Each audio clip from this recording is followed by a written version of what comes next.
If you look at the classic yogic system,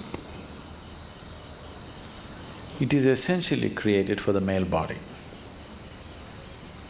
They did not consider the female body because females never came for sadhana in those times. It was not possible for them to come, for various reasons, biological reasons, social reasons, the way everything else was. And because yoga was not taught in a studio, it was taught by some guru somewhere in some cave, in some mountain, some forest, a woman could not go in those days.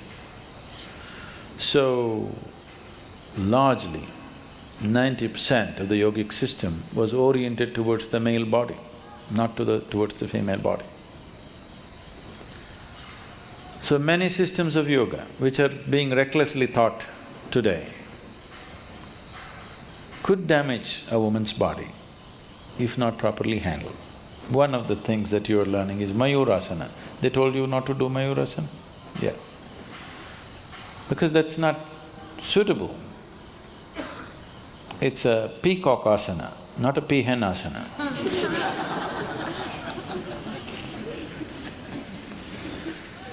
So, like this there are many aspects, some of them are very physical aspects, some of them are more subtle, but they are there.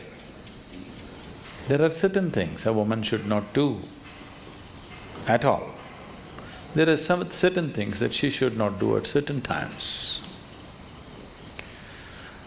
So what she should not do at all, generally in Isha Yoga we have not even looking at those things except Mayurasana and a few other things which are not in coming in touch with you. For brahmacharis we have a few things which are not necessary for others. So during certain times, what you should not do depends from one woman to another, it could be little different. Not everybody suffers those few days as much as somebody else.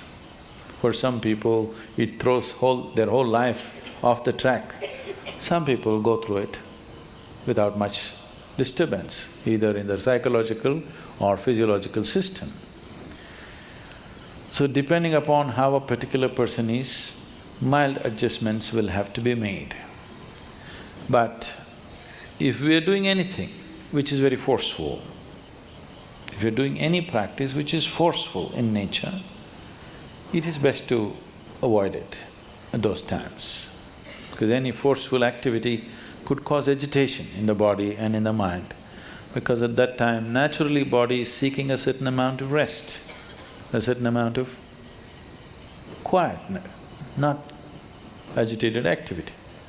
There are certain other aspects which are more towards Kriya than asana. If you have learned to do asana in a very relaxed way, it's all right to do everything.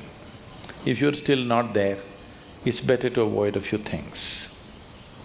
But if you do asanas properly, the struggles that you're having with your monthly cycles should completely go away. At least the pain and the cramps and the works should just completely disappear if your sadhana is right.